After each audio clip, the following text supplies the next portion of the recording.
So we continue from this place. So we did say what it means for number 1, number 2, number 3, and now we only have to say number 4 and 5, and these are actually very easy. We just didn't have enough time last time. So number 4, it says that there's no state at the border. That means that these configurations here, K0, K1, K2, have Z never reaches the border here. And it's very easy to say. You're saying that the string W, which contains all configurations now, is a concatenation of something, a natural number that corresponds to $, Y, again something that corresponds to a code of $, and V. So it's concatenation of 3 things such that Y does not contain a $. That means Y is a complete one configuration. And for any D, so any code that lives inside Y, for any D, if D codes one symbol, that one symbol is a state. This is what this thing is saying, that Y contains no W's, and if the so yeah, let's look at it closely. So Y contains no dollars, and if D codes one symbol and that one symbol is a state, then there exists E and F such that D is wrapped inside E and F, and E is not 0 and F is not 0 means that, remember what when we wrote codes here we wrote that 0 is only the code of empty string. That means everything else is mapped to non-zero element, but the empty string is mapped to 0. What this implies here is that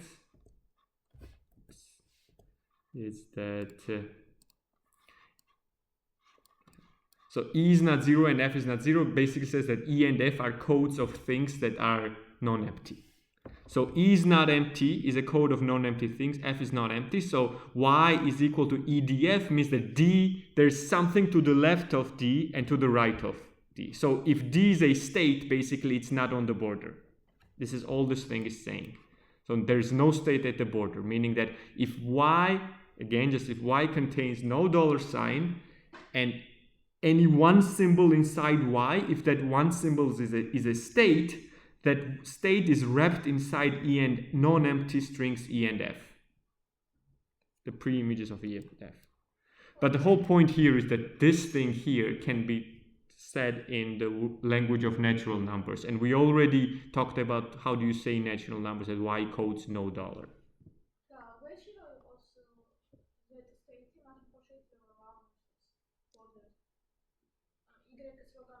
Actually, that's a good question. Let me answer this. So yes, to reemphasize, this here says that in no Ki, so it concerns K0, K1, K2, K3, all of them. In none of them, Z ever reaches the border. So this basically says that I put enough B's, so it never crosses this thing. Okay, and then there's just one last sentence. Number 5 is that Number 5 must say that KT is an end configuration, and this says that there exists E, F, and T such that my word W is E, T, and F, and this T here is just one of the end states. So somewhere in my W, this is basically what it says, somewhere in my W, there appears a symbol T such that this T is a code of an end state. That means your Z is an end state, so it's one of the end states. This is all this thing is saying, that in this large concatenation, there is one place when you can find the end state. That means your machine holds. That's it. And then your statement is, there exists W such that 1, 2, 3, 4, and 5. When 4 is this, 5 is this, 1, 2, 3 was constructed in the last lecture. And this actually concludes my... So what I did, I just formalized the sentence that U holds on V in elementary number theory. And we will use this over and over again, and let me just tell you what this is. So by HUV, what does this say? This says that Turing machine U halts on V, but this H here says that this is expressed in terms of natural numbers. So HUV is U halts on V, but expressed in terms of natural numbers. This means that when you assign for each letter and each state, you assign natural numbers, and you form sentences like this. These are actually strings like this, then HUV. Okay, this proves Gödel's first theorem. So we now proceed towards the second incompleteness theorem. This has a slightly different flavor. So if you were drifting away, now you can come back. And let's see what this. So these Gödel's two incompleteness theorems are very famous. So the first one says that if your proof system is sound, meaning whatever it proves is true, then it can explain and talk about the natural numbers, so elementary number theory constructed, then there exists a sentence which you can neither prove nor disprove. Those sentences, by the way, we will use this, so I might as well say, those sentences are called independent of S. So if S is your proof system, and you construct a string W, a sentence, or whatever you might want to call it, a string or a predicate, such that you cannot prove W, nor you can prove the negation of W, that sentence is called independent. So there are some mathematical facts that some sentences are independent. For example, it is proven that continuum hypothesis is independent from the standard theory of standard set theory, like Zermelo-Fraenkel. Or axiom of choice is also independent of other axioms and stuff like this. But then we'll not go into this, but you might have heard this. That's why I'm saying it's the same definition. So, but let's go back here. But for a proof system S, we denote consists S, the statement that S is consistent. Let's recall what is consistent, so we all are on the same page here.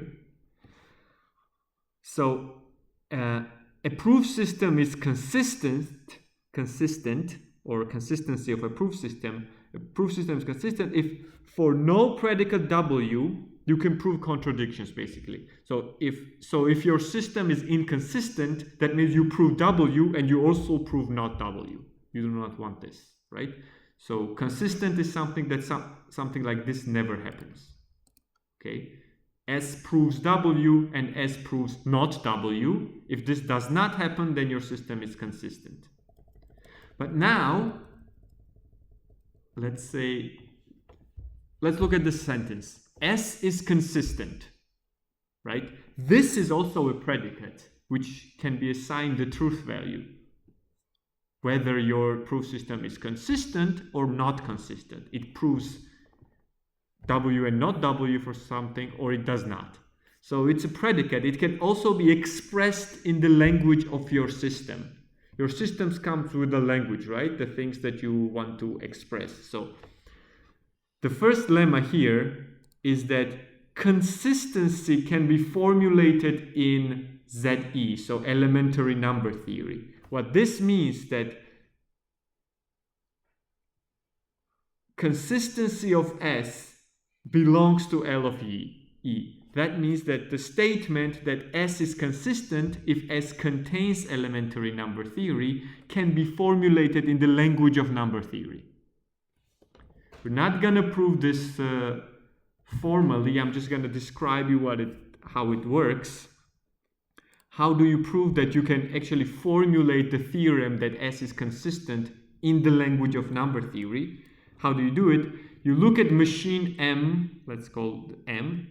So there is this machine MM that started with empty tape. It just writes down all proofs in S and records all proven statements. So we already saw that you can enumerate all possible proofs, proof 1, proof 2. You just go through all possible ways you can write stuff, and then you check if it's a proof or not. So you enumerate all possible proofs. Once you enumerate a proof, that means you also know what did you prove. It's the last sentence of your proof. So you enumerate all provable strings. Now, if you find P and not P for some P, you stop. Because that's a contradiction. This means that this thing is not consistent. Right? So this is what my machine does. My machine M does. So now, consistency of S is equivalent to what? That my machine does not halt. If my machine does not halt, that means it never finds P and not P, right? So if my machine does not halt, this means that my thing is... So actually, yeah, it's the other way around. If it finds proof of P and not P, then my machine halts. So if my machine halts, that means that my theory was inconsistent because it found P and not P. So if my machine does not halt, that means the theory is consistent. So I know that machine halting can be said in natural. So this is what H means, that in the language of natural numbers, you can say that the machine halts, and then opposite of that would be a consistency of S. But okay, let's continue. So this says that consistency is basically that M does not halt. So machine M on empty tape halts means that it found P and not P, and it does not halt, it never found P and not P. And of course it can be expressed, not of course, but it can be expressed in natural numbers because we have this H function. Next lemma now. If machine MU started with V halts, now let's say I know that I can express in natural numbers whether MU on V halts, but what I'm saying now that if machine MU on input V halts, then one can prove this in elementary number theory. So inside number theory, you can prove this. The idea is this. So if MU on V halts, so this sentence is true, meaning that this equivalent sentence in natural numbers is true, that MU on V halts, you can prove it. So we already know that truth and provable were two different things, but now I'm saying that if this is true, you can prove it in elementary number theory. If machine halts, I can prove it, but I'm not saying anything about if it doesn't halt. So how would you do it? This is also just hand wavy. This actually takes pages and pages to formalize it, and people actually do this in the formal proof checkers and stuff, which are so famous today.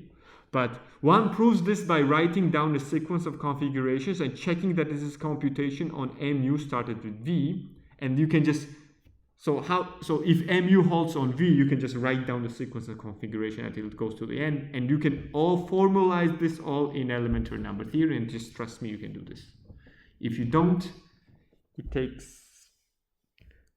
Yeah, we talked about Russell and Whitehead this time, so it's formalized in elementary number theory is a very tedious job. But anyways, now let's move on to the next mind bend. Well, not mind bend. So now if P is provable in elementary number theory, that means you have a statement which is provable in elementary number theory, then one can prove that it's provable.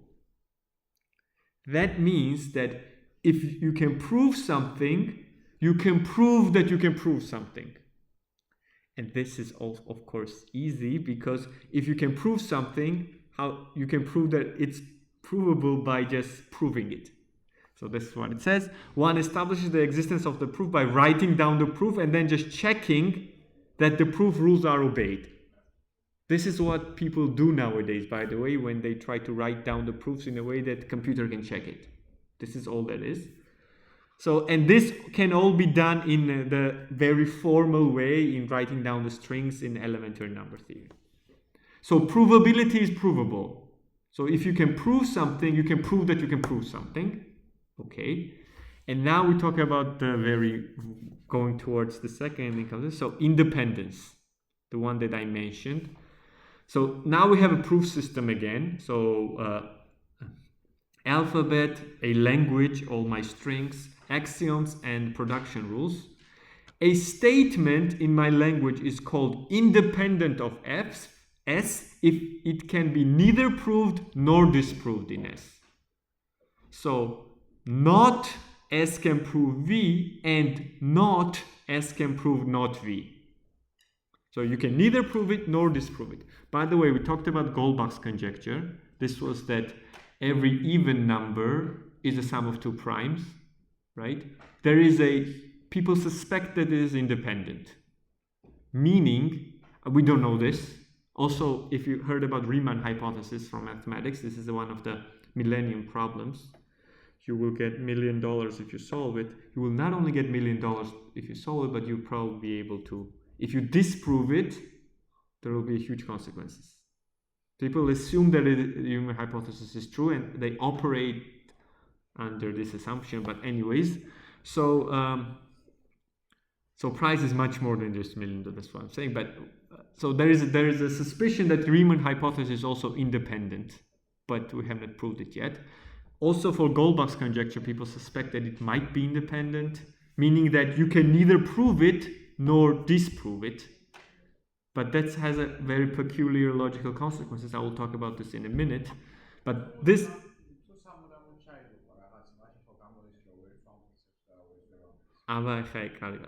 Okay, let's continue. So the independent is the, so I will show you I will give you an example of independent statement, which is false, by the way. The fact that you can neither prove it nor disprove it doesn't mean that it's neither true nor. True and false is a completely different thing than provable and not provable in this sense. So S is incomplete if there exists a statement which is independent of S. This is exactly what incomplete means. Incomplete means that there is something that you can neither prove nor disprove. So there exists something which is independent. So from now on, we will assume that the theory we're working with encapsulates natural numbers. So it's bigger than natural numbers, a theory of elementary natural numbers. So you can talk about elementary. Okay, this is the crucial definition. Let's try to understand it. This is the statement we're constructing that will be independent of natural numbers. So we consider a Turing machine Q. It has a code. Let's call it Q small. Is the code of this Turing machine, since every Turing machine has a code. So what does this do? Started with W, so you give it a statement. Think of, you give it a statement about natural numbers, say like Goldbach conjecture or whatever. So it starts with W, it enumerates all provable statements in S. So it starts looking at all provable statements. We saw that you can do this. So it enumerates P. So all V such that V is provable in S. So it's V1, V2. It halts as soon as it finds the proof that W doesn't halt on W. So look what it's doing. So this H here means that this is a statement in natural numbers from Gödel's first theorem. So it takes input W, it treats W, oh, by the way, the W is not, I said think of W as something in natural numbers. No, think of W as the binary string. So W is a binary string, right? So you can think of W as a Turing machine itself. So MW, you can input W, whether MW halts on W, but now you can look at it as a statement in natural number through H, and if it doesn't halt, this machine halts.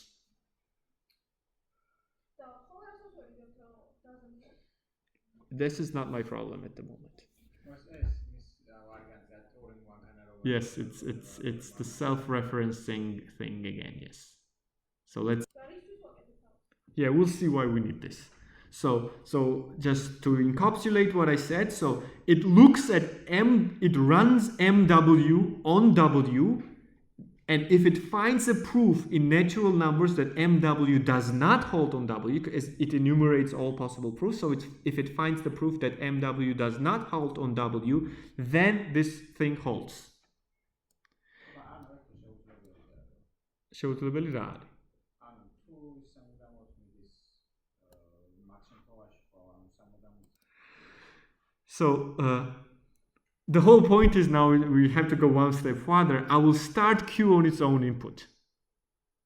So Q takes any W as an input. So it's a Turing machine MQ. So I will start Q on its own input and see what it says.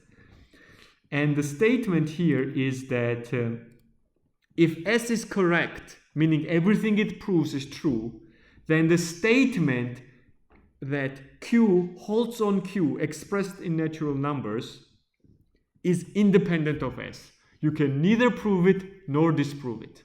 So what is HQQ? It's Q started with its own program, but by definition, Q started with its own program. Q will halt as soon as it finds a proof that it doesn't halt. Okay? This is the definition because it's looking for the proof that the input, so it takes W and it's looking for the proof where HW doesn't, so when W doesn't halt on W. So if you give it an input itself, it will halt as soon as it finds the proof that it doesn't halt. So we gave it itself.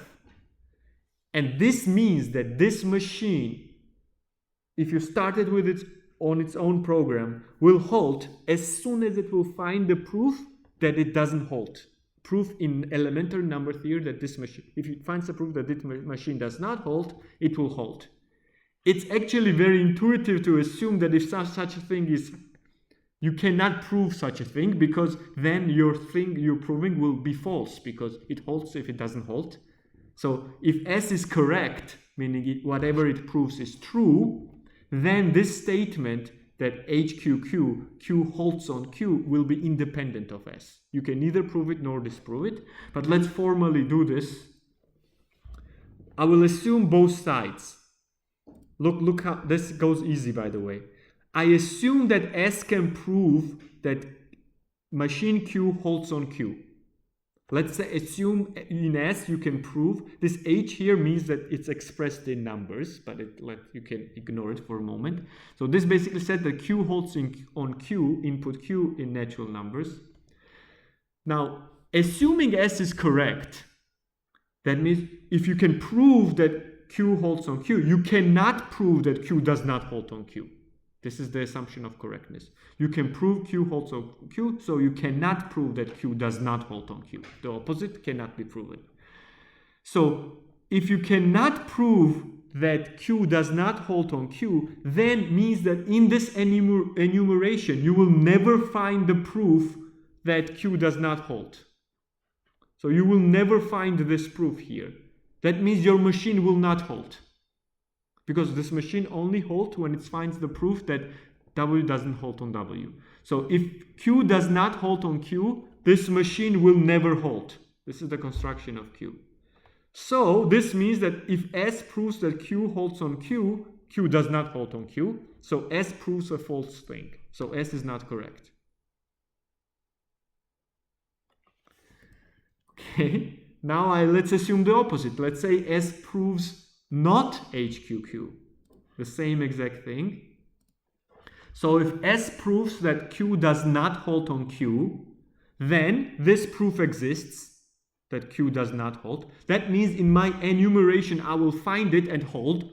So Q will find this proof and halt. This is the definition of Q.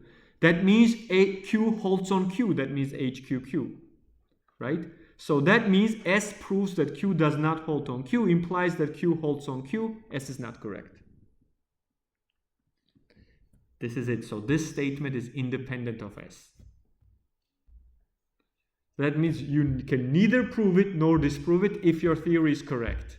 If your theory is not correct, that means it just proves everything. It proves 1 plus 1 is 2, 1 plus 1 is 7, 1 plus 1 is 11. So it proves everything and that's not interesting.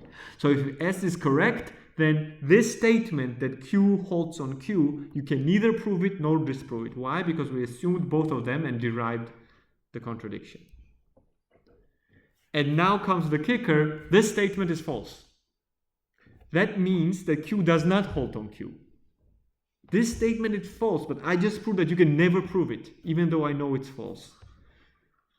And I will give you an example on this, which is maybe more down to earth at the moment. So why is statement HQQ false? How do I reason? Let's assume MQ started with Q halts, right? Let's assume HQQ, basically. So let's assume this is true. Then I just said in lemma 8 that if machine U halts on V, I can prove this in elementary number theory because I just write down the configurations and then check. So that means if Q halts on Q, I can prove that Q halts on Q because it's a finite combination. That means if Q holds on Q, I can prove that Q holds on Q, but I just show that I can never prove that Q holds on Q. So MQ does not hold on Q. That means that Q holds on Q is false. So I just gave you a statement, I showed you that it's false, and I also showed you, but you can never prove it, nor disprove it. Okay, what does it mean that something is false? Let's say again, let's think about Goldbach's conjecture, right? Goldbach's conjecture says that every even number is sum of two primes. If I tell you this is false, what does this mean for you? Exactly, so it's false. Every statement, so true and false, always when I talk about truth and false, I always talk about in the model. So I have a model of natural numbers and it's true or false there, but it doesn't mean that I can prove it or disprove it. But look,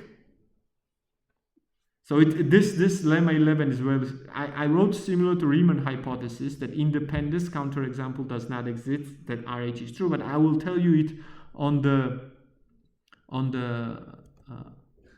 example of Goldbach's conjecture, because you might not be aware of Riemann hypothesis, even though it's more important. So let's say I prove that Goldbach's conjecture is independent. That means, so Goldbach's conjecture, and we will go on a break after this. Goldbach's conjecture says that every even number n is a sum of two primes. Right? So and you can formalize this in elementary number theory, right? Now let's say I prove that this is independent, meaning that if I take elementary number theory, ZE independent, so let's call this guy G. So this statement for Goldbach is called G. So let's say I showed you that you cannot prove that ZE and ZE also doesn't prove not G.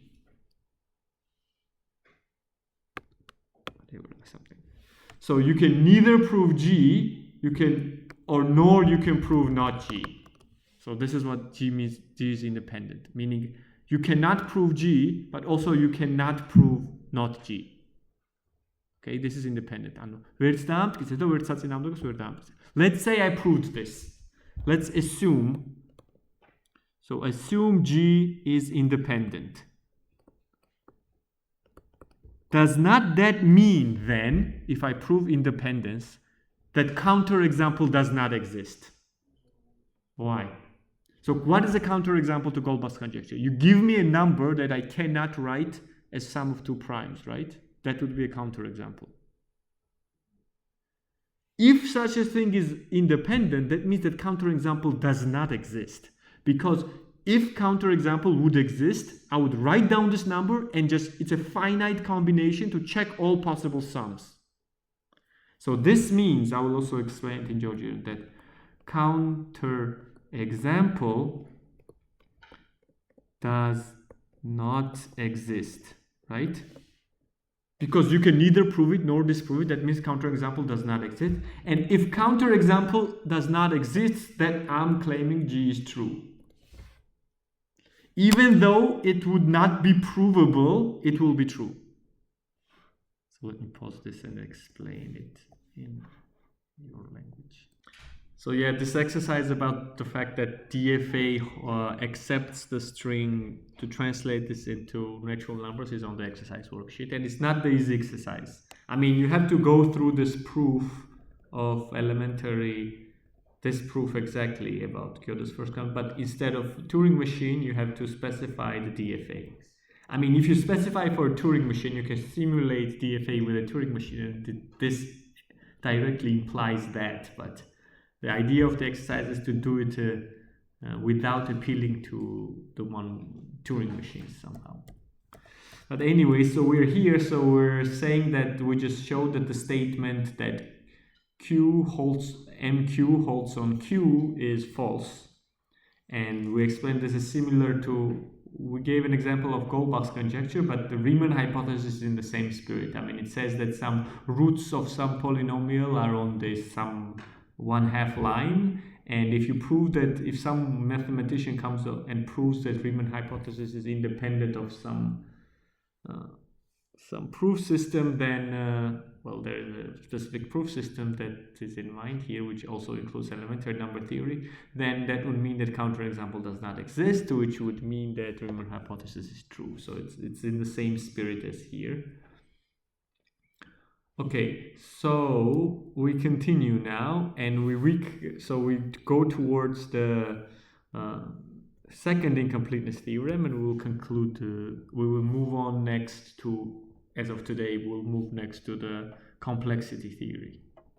But let's conclude this. So again, the statement is here, and we're saying that, so the lemma we're saying if my proof system is consistent, meaning you cannot prove P and not P at the same time, then the statement that MQ does not hold on Q is not provable in S.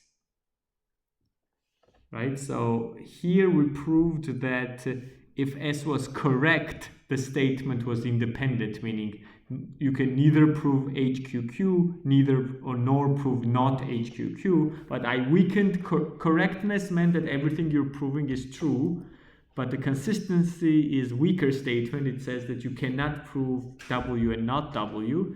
So I weakened this to if S is consistent, then, and I only look at the one side of the equation, meaning that you cannot prove not HQQ. I'm not talking about HQQ, because if S is correct, then you cannot prove this, nor you can prove HQQ, but let's just weaken it to consistency. So if S is consistent, right, that means that you cannot prove that S proves that MQ does not hold on Q.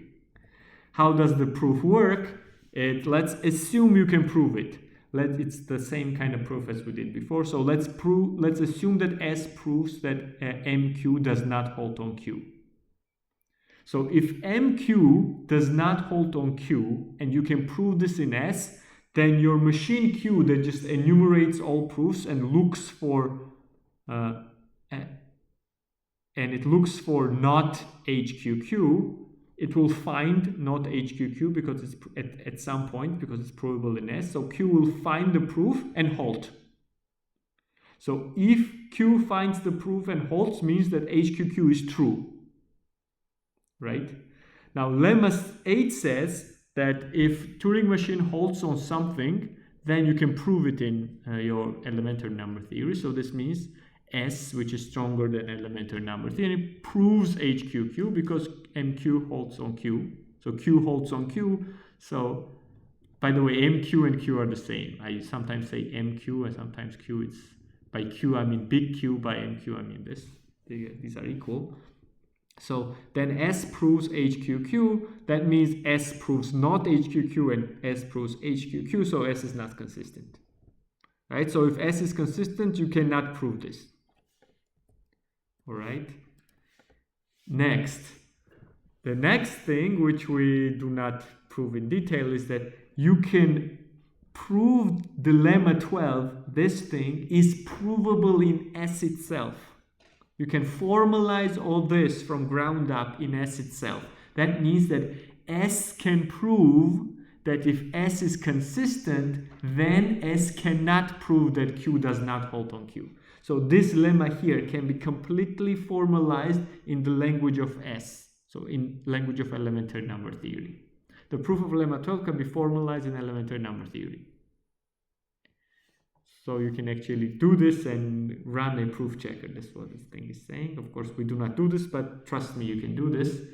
And here comes the second incompleteness theorem, and we conclude. But we'll do a small exposition after, and we'll conclude. So now the second incompleteness theorem says that if your S is stronger than elementary number theory, that means you can talk about natural numbers in S, and S is consistent, right? Then the one cannot prove the consistency of S in S. So if you prove the consistency of S in S using the language of S, then S is not consistent.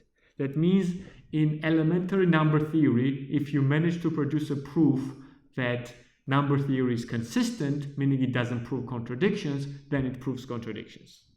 So it's something like this. So somehow we are doomed to live in a world where we can never know whether number theory is consistent or not. So this is why it's the...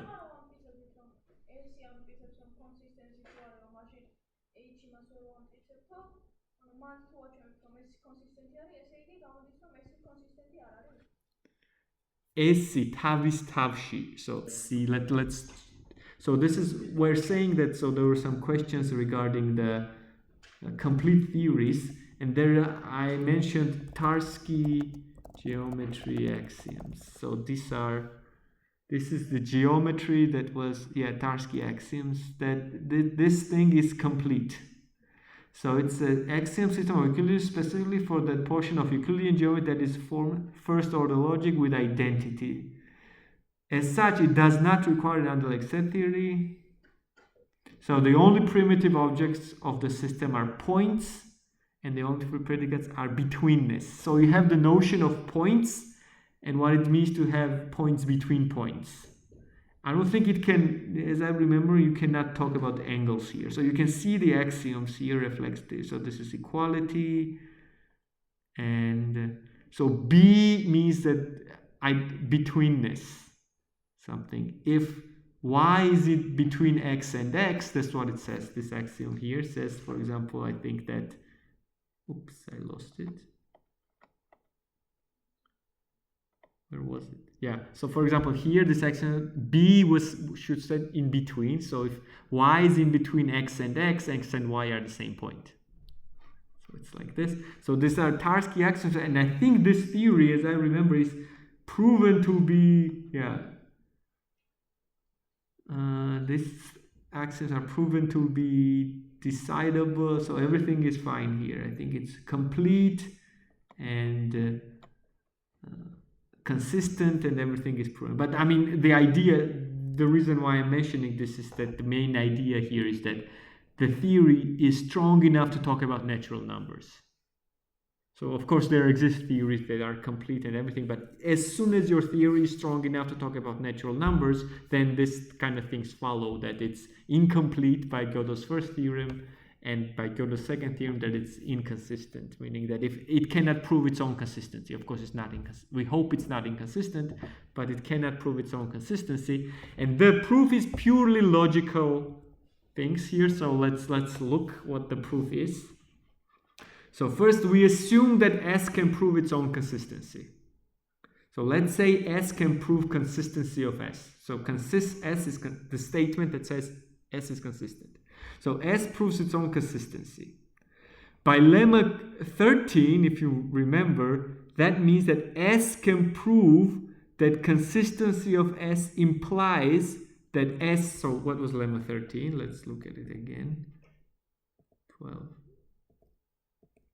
So lemma 13 means that you can formalize lemma. So lemma 12 was the consistency implies that you cannot prove that Q does not hold on Q, right? We proved this here. Then we said that it can be formalized in natural numbers. So this says that in S, you can prove that consistency implies that you cannot prove that Q does not hold. So S proves consistency of S implies you cannot not S proves Q does not hold on Q. Call this B, call this A. So what I have here is I have A, and I have A implies B. So I have A and A implies B in S, so I can prove both in S. By modus ponens, if I have A and A implies B, I have B. So B is this. That means in S, I can prove that I cannot prove that Q does not hold on Q. So just read the symbols if your brain is melting. So S proves that not, S proves not HQQ. So Q does not hold on Q. This is B, remember? By construction of Q, so what is Q? So Q just enumerates proofs, and it holds as soon as it finds the proof that it does not hold, basically. So B so what does B say? That you cannot find the proof that HQ does not hold. That means this implies that HQQ does not hold, because it only holds when it finds the proof that it does not hold. So if such a proof does not exist, then it does not hold. So B implies not Q does not hold on Q, which I call C. And all of this, by the way, this is the main point which we're skipping. All of this can be really formalized in the strings of natural numbers. So what I just showed you is that S implies B implies C, where B is this, C is this, B implies C. So you can prove in S that B implies C.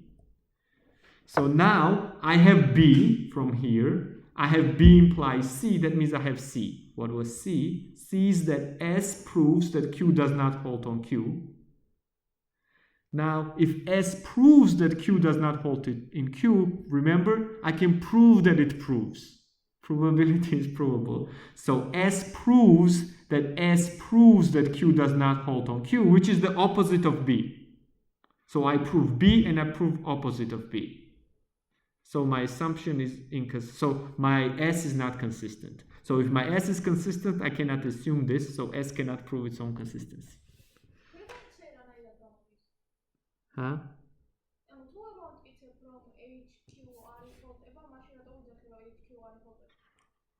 You mean this part here?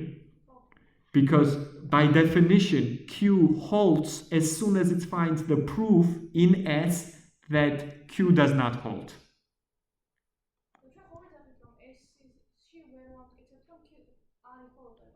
Exactly. So what does B say? That there is no proof in S that the Q does not hold. So this machine will never find the proof of this, so it will not hold. So let me say this. Right? So this point is somehow clear, right? So if B implies, so if I have B, that means I cannot prove that Q does not hold, so it will never find the proof that Q does not hold on Q, so it will not hold. So this is why the simplification, so the construction of Q. So this proves the consistency theorem, and I will just do a very quick rundown of, because I mentioned this kind of thing right in the beginning, and I said I will talk about this. What is this? The warning here says that if you try to find such proofs yourself for extended period of time, then you should read the biographies of Cantor and Gödel on Wikipedia, and there might be a health hazard. So, but anyways, should I even talk about this?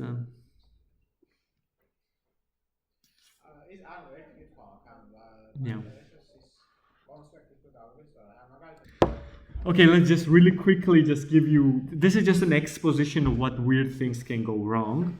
So there's a model theory, something that actually studies models in logic. And for example, our model was natural numbers. So the universe U, here we had natural numbers. And so you have set of axioms, which are just basically strings. And then you had evaluation such that these strings got their meaning from the model. So I had a string A plus B, but then I thought about it as variable A plus, actually the natural number plus in the model. And sometimes they call this model countable if set of axioms and proofs are countable. And for example, we constructed elementary number theory, right?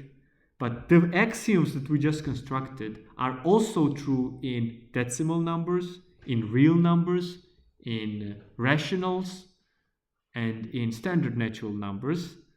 But the idea is that there also exists a non-standard models of natural numbers. That means the same axioms that we intuitively came up with as axioms of natural numbers will be held in a very weird models. So there will exist some very weird counterintuitive models so that all the axioms that we wrote down for natural numbers will still be true. And for example, here is the flavor of that.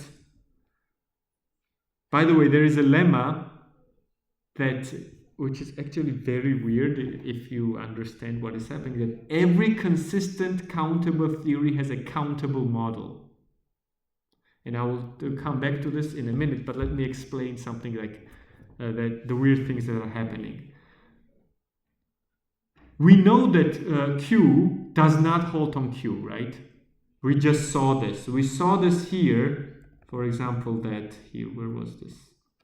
Here, that Q halts was false. So Q does not halt on Q. This is a true statement. But now let's assume it halts. So by alpha, I will define a number of steps after Q halts on Q. I know it doesn't halt. However, this alpha does not exist. However, because HQQ is false, that Q halts on Q. However, this statement is that it exists is consistent, meaning that I cannot prove its falseness, so I might as well just assume that this alpha exists in my axioms, that it will not contradict my axioms. So if I assume that this alpha exists, it will not contradict the axioms because it's independent. The statement that HQQ is independent of axioms. So I might as well assume that such thing exists.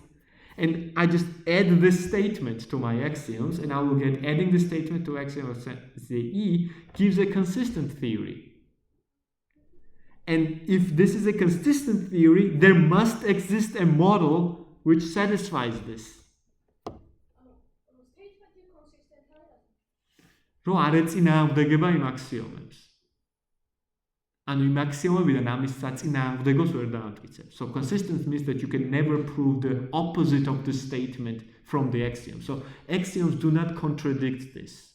And we just showed that HQQ cannot be proved nor disproved in your consistent theory S. So you might as well say that it halts, and it halts after alpha steps, and just say that this alpha exists.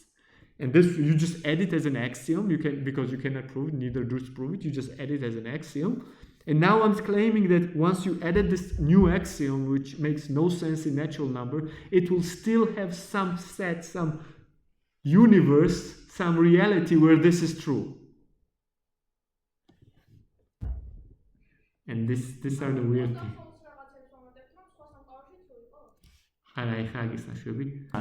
So let me show you an example. So we talked about groups last time, right?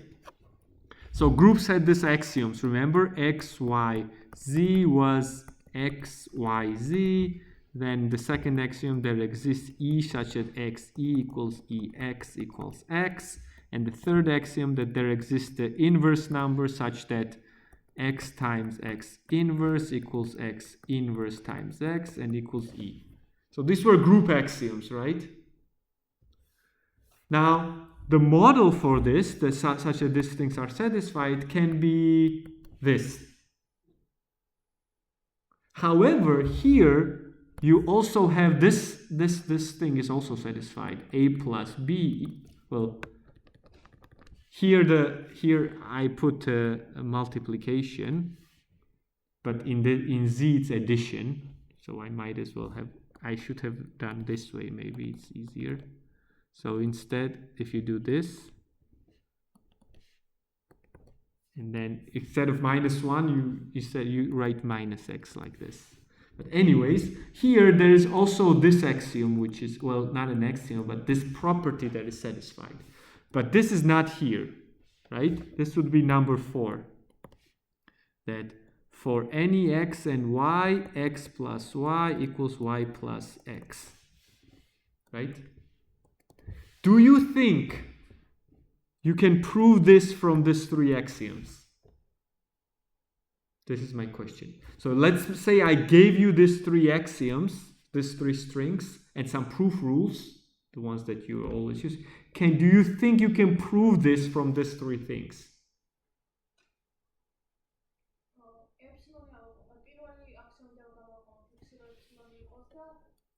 So your answer is yes. So you think that if I have these 3 properties, well, this is actually like this. X plus y plus z. So you're saying that if I have these three properties, I can prove that x plus y equals y plus x. How many of you agree? Does there exist a group? Now the question number 2. Does there exist a group such that 1, 2, 3 holds and 4 does not?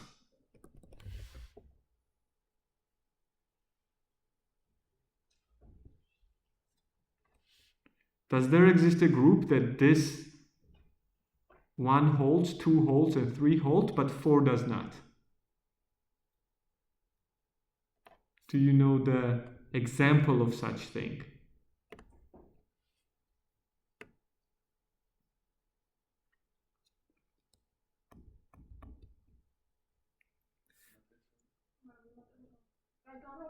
Yeah, it doesn't matter. This is just a symbol.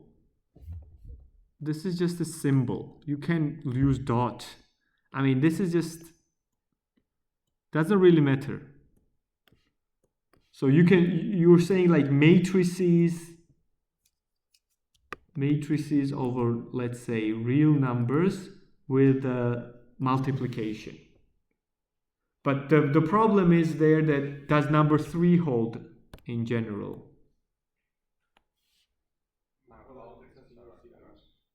Yeah, let's take very easy example. I'll tell you. So let's take matrices which are 2 by 2. So 2 by 2 matrices over real numbers such that, so I take the set of all matrices such that determinant of this matrix is non-zero.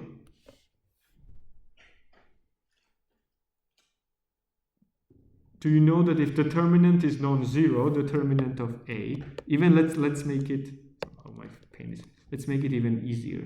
So let's say determinant of A is 1. So I only take those matrices whose determinant is 1. The fact that the determinant is non-zero, that means this matrix has an inverse. It's an isomorphism. That means 1, 2, and 3 will be satisfied. But will number 4 be satisfied? So now I'm asking you a question again. Let's say if 1, 2, and 3 imply 4, that means that in matrices I should also have 4. Do you get what I'm saying? So if it is the fact that 1, 2, and 3 imply 4 independently of the model that we're talking about, that means that in every model this should be true. Because that in matrices, for whatever proof you produce here, I can use it in matrices and I will prove in matrices that xy equals yx. But I know this is not true. This automatically tells me that this is independent of 1, 2, 3. Just because there exists some model where 1, 2, 3 is satisfied and 4 is not. So idea is exactly the same here.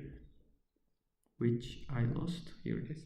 So if you have a model where one of your things fail, that means that thing will be independent of the other things. So, but unwanted bara. So let me just do. So the fact that matrix is an abelian group, this just means that I take these 4 axioms and matrices are the model of these 4 axioms. The model of the 4 axioms that I listed are called abelian groups. The model of these 3 axioms listed are groups. So for these 3 axioms, Z and A both are models. But for Z, I have Z is also the model of these 4 axioms. I said it the other way around, I think. So Z is the model of these 4 axioms. That's why Z is an abelian group. Matrices is not a model of these 4 axioms. It's actually a model of 1, 2, 3, 4 prime that there exists X and Y such that XY does not equal to YX. So we call it non-commutative group. So matrices are the model of 1, 2, 3, 4 prime. So it's a non-commutative group.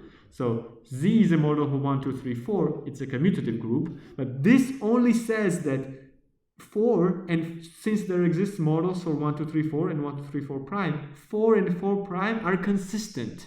If 4 is actually the opposite of 4 prime, exactly. So you can neither prove 4, neither prove the opposite of 4 from 1 to 3. Because if you could have done it, then you could have done it in Z and or in matrices. But somehow it's more clear what is going on here, the independence and stuff, and it's not so magical as it looks like in natural numbers. Okay, let me just finish this, and then what we talk about here, the last thing that we talk about is that countable models exist. So the idea is this. So let me just ramble for 2 minutes and we're finished, because I talked about this before too. So the same way you can construct axioms for real numbers and for set theory. These are called Zermelo-Fraenkel set theory. The same way we constructed axioms for natural numbers, you can then proof system, you can construct one for set theory. This is what was supposed to be in Hilbert's program, the foundation of mathematics, the axiom of set theory. These are called Zermelo-Fraenkel set theory, and there are many things already proven that are independent of Zermelo-Fraenkel set theory. For example, continuum hypothesis. And now, what lemma 15 says that Zermelo-Fraenkel set theory also has a countable model. That means that all the axioms that are true in our set theory are also true somewhere where only things you have are countable things. So there exists a model for the axioms of set theory such that uncountable sets do not exist. And this model is precisely the one that many mathematicians subscribe to. They say that uncountable things do not exist. But you might say, how? We just proved, for example, that infinite strings, if you take all infinite strings on both sides, these things are uncountable by Cantor's diagonalization. But they say that those things do not exist. They say that the only things that exist are the bit strings on which you can specify a string somehow. Specification of the strings. What is the specification of a string? That means you have to have a finite algorithm, a finite rule that describes the string. And as soon as you have a finite rule that completely describes a string, those strings are countable. And we talked about this at some point, but let me just stop here because like all finite strings are countable. Basically, we proved this. And let's not, if you want to discuss it, we'll discuss it during the break.